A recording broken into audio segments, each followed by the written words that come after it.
ஜெயிக்கிறது எப்படி? பழமையான சிவஸ்தலம் இது. அந்த சிவனுக்கு நீங்க போயிட்டு ஒரு புதிய வஸ்திரம் வைத்து சாற்றி விபூதியினால் அபிஷேகம் பண்ணுங்க.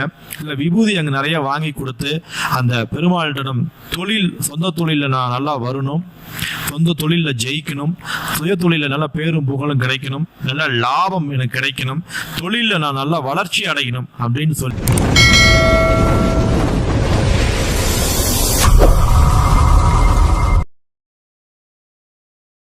குருவே சரணம், குருவே துணை. அனைவருக்கும் இனிய வணக்கங்கள். நான் உங்கள் யோகநாத் குருஜி. இன்று நாம் தொழில் அப்படிங்கிற ஒரு தலைப்பு வைத்து பதிவு செய்கின்றோம்.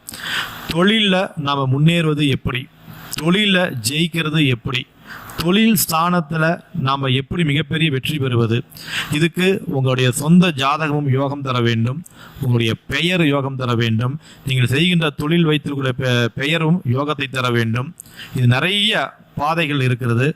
பொதுவாகவே தொழில் ஜெயிப்பதற்கு நிறைய வழிபாடுகளும் பரிகாரங்களும் நம்ம சொல்லியுள்ளோம்.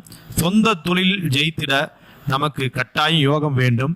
அந்த யோகம் குறைவாக இருந்தால் நாம் சொல்லக்கூடிய இந்த பரிகாரங்களையும் இந்த கோவில்களுக்கும் சென்று வாருங்கள், யோகம் கூடும். அந்த கோவில் எங்க இருக்கு அப்படின்னு பார்த்தீங்கன்னா, புதுக்கோட்டை பக்கத்தில் நேமம் என்ற ஒரு ஊர் இருக்கு. பேரே நேமம் அப்படிங்கிற ஒரு ஊர். மிக அற்புதமான பழமையான சிவஸ்தலம் இது.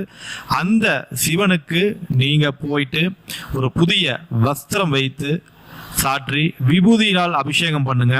இல்லை விபூதி அங்கே நிறைய வாங்கி கொடுத்து அந்த பெருமாளிடம் சொந்த தொழிலில் நான் நல்லா வரணும், சொந்த தொழிலில் ஜெயிக்கணும், சுய தொழிலில் நல்ல பேரும் புகழும் கிடைக்கணும், நல்ல லாபம் எனக்கு கிடைக்கணும், தொழிலில் நான் நல்லா வளர்ச்சி அடையணும் அப்படின்னு சொல்லி தொழிலுக்காக அந்த கோவிலுக்கு சென்று வேண்டுதல் வைங்க, பிரார்த்தனை பண்ணுங்க, வழிபாடு செஞ்சு பாருங்க.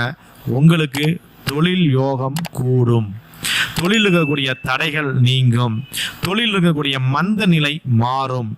இந்த மாதிரி அந்த கோவிலில், நேமம் என்கிற கோவிலில் அவ்வளோ ஒரு சக்திகள் நிறைந்த இடம். புதுக்கோட்டை காரைக்குடி பக்கத்தில் இந்த கோவில் இருக்குது. நீங்கள் போய் சென்று பாருங்கள், மிக அற்புதமாக இருக்கும். அதுக்கு அடுத்தது தொழில் ஸ்தானத்தை இன்னும் விரிவுபடுத்திட நாம் பிள்ளையார்பட்டி கற்பக விநாயகரை வழிபாடு செய்ய வேண்டும்.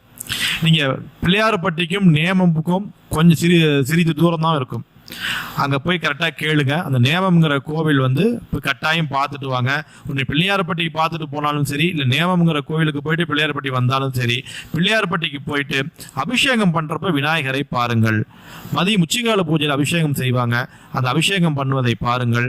இல்லது உங்களால் முடிந்தால் ஒரு கட்டளை செய்து அந்த பிள்ளையார்பட்டி கற்பக விநாயகருக்கு நீங்கள் அபிஷேகம் பண்ணுங்கள். அபிஷேகம் செய்து விபூதி அபிஷேகம் ரொம்ப ரொம்ப முக்கியம்.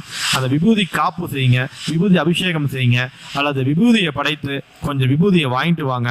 தினசரி அந்த கற்பக விநாயகருடைய விபூதியும் நேமம் ஈஸ்வரனுடைய விபூதியும் கலந்து வைத்துக்கொண்டே உங்களுடைய தொழில்துறையில் உழைத்து கொண்டே இருங்கள்.